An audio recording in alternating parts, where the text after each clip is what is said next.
Masu sauraro barkanmu da warhaka, barkanmu da sake kasancewa a wannan rana ta yau, inda a yau ma za ku ji mu ɗauke da wani sabon sharshi na cikin shirin wato gidan sarauta, inda babu shakka idan masu kallo ba su manta ba a cikin ƙayataccen wannan shiri na season 4 na cikin shirin gidan sarauta an tsaya ne a gurin da Prince Bello ya fito daga asibiti a fusace. To masu sauraro idan kuna bibiye da mu har zuwa ƙarshen wannan bidiyo za ku ji yadda ta kaya tsakanin wato Prince Bello da kuma Mu'azzam a lokacin da Prince Bello ya fito daga asibiti a fusace, ganin yadda halin da Bintu take ciki da kuma sanin cewa ga waɗanda suka sa Bintu a cikin wannan hali yana ɗaya daga cikin dalilan da ya sa ya fito a fusace domin ɗaukar fansa akan abin da aka yi wa Bintu, a dalilin da ya sa kenan Fa'iza take shirin shiga komar jami'an tsaro, inda a yanzu haka dai Fa'iza ta yi Allah wadai da wannan hali nata kuma ta ɗau alwashin cewa ko kuma in ce ta yi alkawarin ba za ta ƙara aikata makamancin wannan hali da ta sa Bintu a ciki ba. To masu sauraro kafin mu shiga sharshin mu kai tsaye na cikin wannan ƙayataccen sharshi na gidan sarauta, muna roƙonka idan ya kasance shi ne zuwanka wannan tasha tamu ta farko da ka daure ka danna mana subscribe, kana ka daure ka danna mana alamar ƙararrawa, ta haka ne za ka rinka samun sabbin shirye-shiryenmu da zarar mun ɗora a cikin wannan ƙayatacciyar tasha tamu ta duniyar labarai.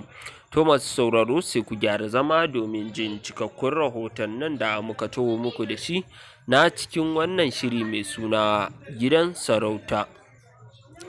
To masu sauraro idan ba ku manta ba an tafi hutu a yayin da Prince Bello ya fito daga cikin asibiti a fusace ganin halin da Bintu take ciki, inda Mu'azzam dai ƙanin nashi ya tare shi domin ya rinka tausasa da kuma halin da zai shiga idan ya gaba yake ƙara tausasa, duk da dai wato Prince Bello ya san cewa Fa'iza ita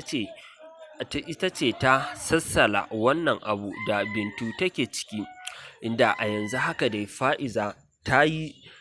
matuƙar nuna nadamarta akan aikata wannan babban ɗanyen aiki da ta aikata akan Bintu, inda bata taɓa tunanin Bintu za ta shiga irin wannan hali ba, amma ya gashi kuma kai tsaye a yanzu Bintu tana cikin wani halin da ba kowa ne yake iya gane ta ba, kai ma idan ka ji sai ka tausaya wa Bintu a cikin wannan yanayi. Yana ɗaya daga cikin abin da wato Prince Bello ya ƙara tunzura shi, ya ƙara jin a ransa ya tsani Fa'iza da ita da kuma mahaifiyarta. Shin ya mai martaba zai ji ko kuma in ce ya mai martaba zai kasance a cikin wannan ƙayataccen sharshi na cikin shirin gidan sarauta idan ya gano cewa duk wasu abubuwa da ake aikatawa wato ‘yar tashi ce wato Fa'iza.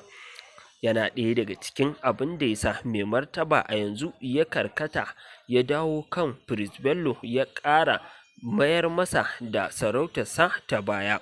da ganin halin da ya shiga a cikin a yanzu.